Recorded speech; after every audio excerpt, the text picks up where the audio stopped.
No os conozco, pero me gustaría saber muchísimo más de vosotros. ¿Cuáles son vuestras ideas? ¿Cuáles son vuestros proyectos? ¿Quiénes de vosotros estáis todo el día manejando nuevas ideas? ¿Quiénes ayudan a otros a desarrollar esas ideas, a llevarlas a buen puerto?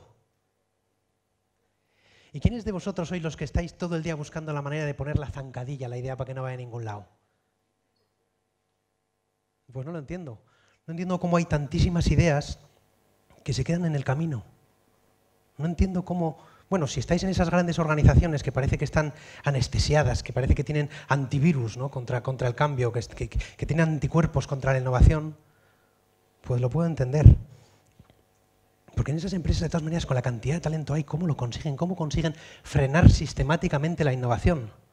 Es algo que me frustra un montón, porque además, cuando una buena idea se queda en el camino, no solo se frustran las posibilidades de innovar de esa empresa, también se frustra el talento, y eso es un sitio en el que yo he estado un montón de veces. Y la verdad es que no es un sitio agradable. Pero no me conformo, no me resigno, porque creo que podemos conseguir muchísimas cosas con muy pequeños cambios.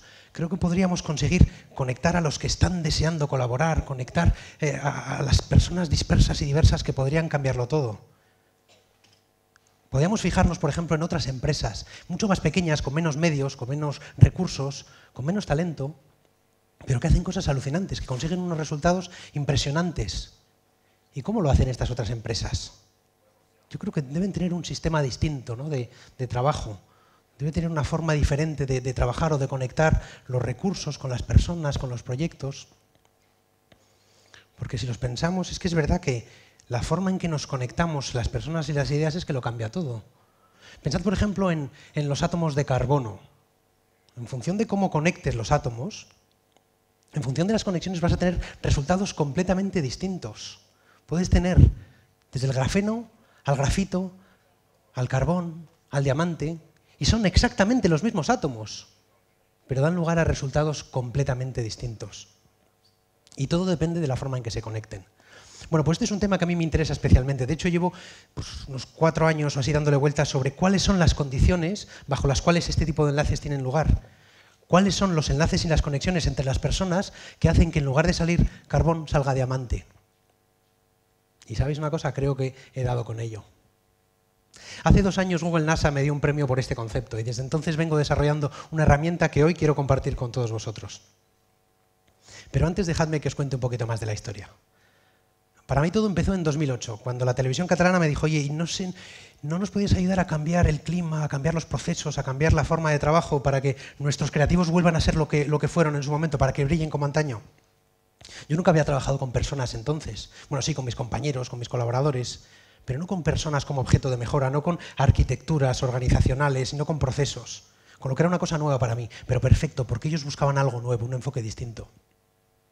Y les propuse, ¿y si intentáramos comprender lo que pasa dentro del cerebro de un creativo, ahí entre todas las neuronas y tal, cuando está siendo creativo, para entender qué tendría que ocurrir dentro de las organizaciones para que operen de esa manera, para que sean creativas? Y el tema les gustó. ¿Pero qué es lo que pasa en el cerebro de un creativo? Bueno, sabemos que cuando estás siendo creativo, de alguna manera estás reconectando las cosas que tienes dentro, esas ideas, esos conceptos. Tenemos distintas formas de pensar que nos dan lugar a distintos resultados. Pensad, por ejemplo, para verlo más claro, en un mapa, en una topografía de una ciudad o de un país. Tenemos un montón de ciudades, un montón de puntitos, y conectándolos tenemos varios sistemas. Por un lado están las autovías, las autopistas, y por otro lado los pequeños caminos, las carreteras secundarias, terciarias, los caminejos de polvo. Por las autopistas neuronales recorre lo que es sistemático, tiene un gran ancho de banda, es súper eficaz y por ahí van nuestros instintos, nuestros automatismos, nuestros prejuicios, muy rápido. Y si lo comparamos con una organización, por ahí irían nuestras rutinas, nuestros procedimientos, nuestras jerarquías, nuestros procesos.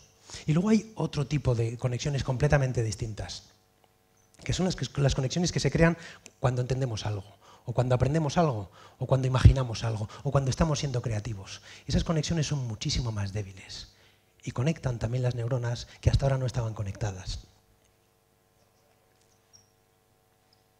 Porque las conexiones marcan la diferencia.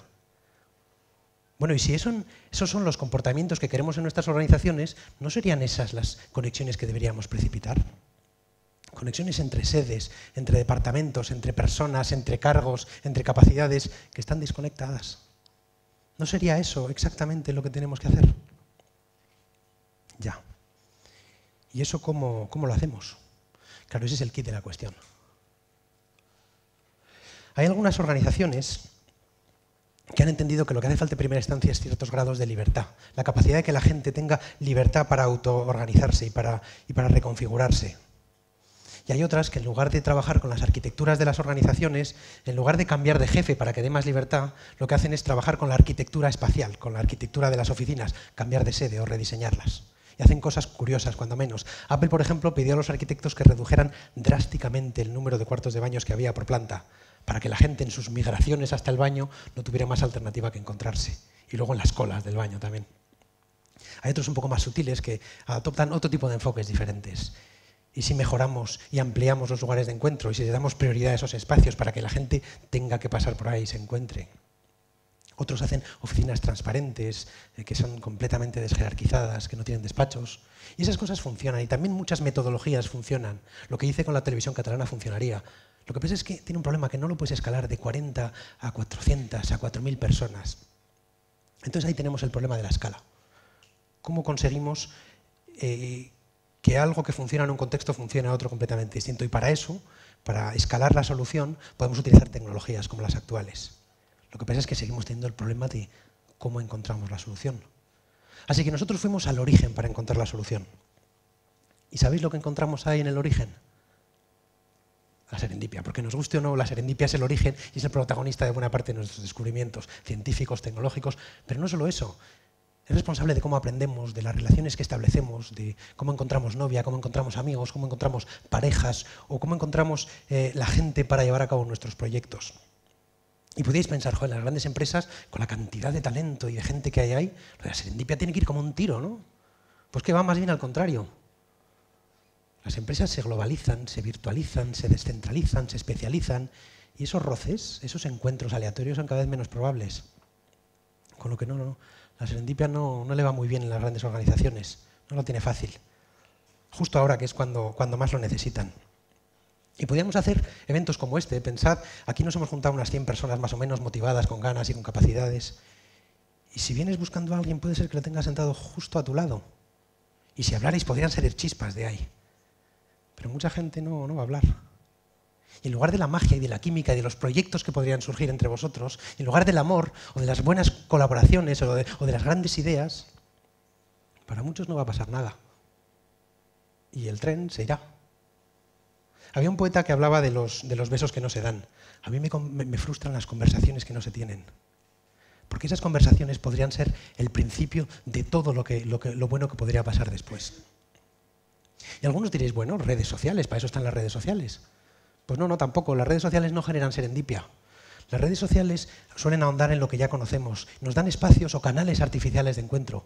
Pero yo creo que no es un tema de canales. Ya tenemos un montón de formas de relación. El móvil, el WhatsApp, el teléfono, lo que queráis, el email. No. Lo que nos faltan son las excusas para conectar los argumentos. Imaginad que tenéis 20 añitos, estáis en un bar y ahí está la chica que te encanta. Y dices, jo, me encantaría hablar con ella, pero es que no sé qué decirle. Y dices, bueno, pues me meto en el Facebook. Y en Facebook ves que se llama María, bueno, esto ya lo sabía, y su madre tiene un perro y tiene una amiga de Facebook que es amiga mía de Facebook. Pero no sé quién es esta tía, con lo que no me vale de mucho. Y me meto en su LinkedIn. Y dice, mira, está estudiando, el currículum entero, Granada, no sé qué, farmacia, vale. Le puedo mandar un mensaje, pero no. Y de repente llega un colega y te dice, oye, esa es la que te gusta, ¿no? Y dices, sí. Pues me acaba de venir la amiga y me ha dicho que le encantas. ¿Tú quién es la amiga? No, idiota, ella.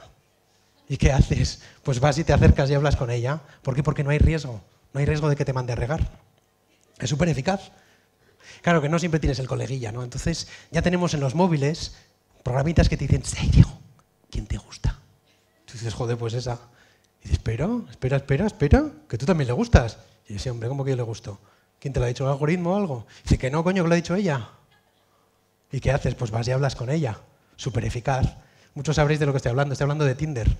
Una plataforma que sirve para, en un radio más o menos razonable, 16 kilómetros, por ejemplo, gente que te gusta, gente con la que querrías ligar, pues esta. Y si tú les gustas y están usando Tinder en ese momento, entonces se activa una alarma. Pero solo se activa si ya le está usando Tinder y le gustas, con lo que es eficiencia emocional pura. Solo se activa en el mejor de los casos. Y no podemos hacer algo parecido para nosotros, porque yo ya vengo ligado. Yo lo que quiero es mejorar la suerte de la gente que quiere mejorar las cosas. Y hacer que si hay gente por ahí con capacidades, afinidades complementarias, coño, que lo sepan y que se encuentren y que hablen entre ellos. ¿Y eso cómo lo podemos hacer? Bueno, pues para eso he desarrollado una herramienta que se llama Hushin, y yo estoy convencido del potencial gigantesco que esto tiene. Funciona, es muy sencillo. En lugar de utilizar inteligencia artificial o magia o realidad aumentada, ninguna otra cosa, simplemente decidimos en un momento dado preguntar a la gente. Pregúntales, hazles preguntas interesantes, y en función de los objetivos que tengan, y en función de las respuestas que vayan dando, y en función de los que unos y otros vayan diciendo de sí mismos y de los demás, pues vamos a ir dando pistas a la gente. Como el quién es quién, que vas haciendo unas preguntas y en base a las respuestas que te van dando vas filtrando gente y vas encontrando gente, ¿no? Pues eso es exactamente lo que nosotros hemos previsto.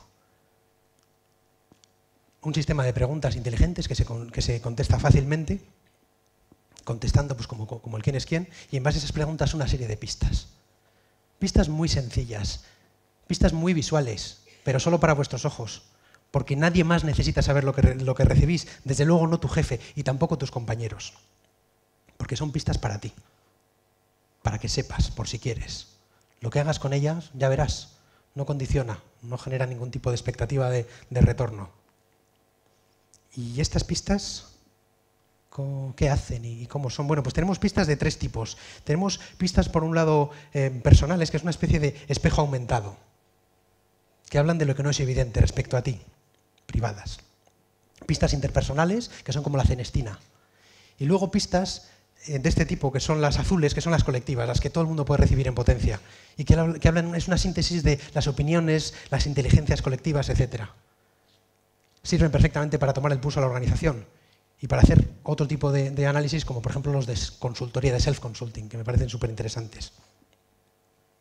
Estas pistas están concebidas para que, si te encuentras con alguien por el pasillo, coño, que tengas todas las excusas para hablar con él. Que no haya riesgos. Y si no te lo encuentras, que cojas el teléfono, o que cojas el email, o que le vayas a buscar en persona. Pistas que están basadas en complementariedad, perfil, motivación, afinidad, etc. Pero vamos a ver con un ejemplo un poquito más práctico cómo funciona. Suponed que sois un emprendedor en una empresa y tenéis un proyecto y queréis saber si ese proyecto va a gustar o no dentro de la empresa. Entonces, ¿qué hacéis? Bueno, pues os metéis ahí, veis qué tipo de ámbitos trabajan, qué retos se valoran en qué ámbitos, veis qué departamentos les interesan los mismos retos que a ti, qué tecnología están considerando. Incluso podéis proponer vuestro propio proyecto y ver qué valoración tiene en el conjunto de la organización, dentro de un departamento, por perfiles, en base a los líderes de opinión, lo que queráis. ¿Se considera estratégico? ¿Se considera interesante? Y cuando ya sabéis qué encaje potencial puede tener vuestro proyecto dentro de la organización, entonces, ¿qué más podéis querer? ¿Qué pistas podrían serviros? Bueno, pistas para encontrar las primeras personas con las que llevar a cabo esos proyectos. ¿Y qué tipo de personas van a ser esas? Pues personas, desde luego, con la capacidad, con la complementariedad, personas que tengan intereses compartidos, personas que sepan, pero no porque lo digan ellos, sino porque lo dicen todos sus compañeros. ¿Y si además supierais que sus compañeros dicen que es una gozada trabajar con él? ¿Y si además este dijera que está deseando trabajar con gente de vuestro departamento? ¿Y si además dijera que piensa que puede aprender un montón trabajando contigo? Las excusas, los argumentos que necesites, todos ellos vamos a intentar dártelos. Cuando surja la afinidad, cuando surja la complementariedad, nosotros lanzaremos ese tipo de mensajes. ¿Y qué más? Pues casi cualquier otra cosa, cualquier proyecto, cualquier proceso que pueda tener más sentido hacerlo de forma descentralizada que de forma centralizada, podemos hacerlo a través de Hushin. Y esa es la magia. Podemos sintetizar cualquier objetivo, podemos hacer las buenas preguntas a las buenas personas y ofrecer las buenas pistas para que la cosa cambie por completo. ¿Que queréis generar un equipo autoorganizado de gente en torno a un reto, en torno a un proyecto? Pues perfecto, podemos hacerlo. ¿Que queréis encontrar cuál es la percepción de las cosas que habría que ganar en formación, las cosas de las que tendríamos que recibir más formación en una organización? Pues perfecto, podemos hacerlo. Y no solo eso, sino que además podemos saber quién sabe mucho de esto y quién estaría dispuesto a enseñar dentro o alrededor de la organización. Cualquier proceso de comunicación intersilo, peer-to-peer learning, cualquier cosa. Casi cualquiera podemos hacerla. Aquí, por ejemplo, hablábamos de las conversaciones que no se dan. ¿Podríamos utilizarlo aquí? Pues estamos convencidos de que sí. Y además hemos traído una pequeña demo para que al final de todas las conferencias la probéis. Vais a ver cómo, después de hacer el acceso y el registro, se os harán una serie de preguntas bien sencillas para que digáis si sois asistentes o ponentes, sabéis qué número de personas se han registrado ya, qué número de personas han accedido, qué perfiles, a qué se dedican, en qué porcentaje, quiénes concretamente son las personas con las que habéis estado sentados y qué les interesan, qué temas te interesan a ti, qué temas interesan a la mayoría de las personas, en qué ámbito crees que puedes aportar más, en qué ámbito pueden aportar otros, qué ponentes o charlas te han gustado más. Pues mira, sí, estos son los ponentes que me han gustado, estas son las charlas que más me han gustado, estas son las charlas que más han gustado en general, estas son las ponencias que más han gustado en general. ¿Qué contactos, qué tipo de contactos te gustaría tener? Yo soy de empresa o estoy en una ONG, me gustaría encontrar gente de unas fundaciones o de otra ONG. Y en base a eso y esas preguntas y esas respuestas, ir proponiendo, ir acercándoos como el quién es quién a posibles candidatos. Pensad que al final va a ser vuestra propia química, vuestra subjetividad la que se imponga a todo esto, porque no basta con el perfil. Evidentemente es mucho más importante, aparte de la capacidad y la complementariedad, es mucho más importante que haya química, que haya empatía entre vosotros, que haya alineación. Y eso solo lo vais a decidir vosotros. Esto va a ser propositivo y te va a ayudar a encontrar esas personas o a saber qué personas podrían estar buscando ante ti. Y tú dirás, pues me interesan estos más que estos otros, y podrás ir cambiando las preguntas una y otra vez, sistemáticamente. Y podrás aplicar cualquier filtro y podrás saber qué personas están buscando terceros, etc. Bueno, con esto voy a ir acabando. Como os decía, queremos convertir las organizaciones en enjambres. Organizaciones de todo tipo, las educativas, las empresas, porque creemos que deberíamos operar de una forma completamente distinta. Podemos generar organizaciones que sean capaces de identificar quién está por ahí, qué talentos tienen, y que sean capaces de atraerlos, y que sean capaces de redistribuirlos y permitir que se autoorganicen ellos en base a retos, en base a proyectos, y que sean capaces de hacer que esa gente autoorganizada haga que sus proyectos despeguen. Yo no os conozco, no sé de vosotros quiénes estáis en grandes empresas, quiénes tenéis grandes proyectos, y no quiero ni pensar en la cantidad de esfuerzo y sacrificios que habréis hecho para llevarlos a cabo. Pero quiero pensar que esos proyectos que tenéis y esos sueños tienen que ser posibles. Y costará, y tendréis que pelear para resolver esas reticencias y para saltar esos obstáculos, y tendréis que pelear para encontrar las personas afines y complementarias, las que están dispuestas a recorrer con vosotros ese camino. Pero es posible. Y costará, y tendremos que tener suerte. Pero ya podemos hackear nuestra suerte. Es posible. Además, yo creo que al final del día se trata de eso, ¿no? Lo que nos hace grandes es el tener esos sueños, el mantener esos sueños, el perseguir esos sueños y el conseguir esos sueños. Gracias.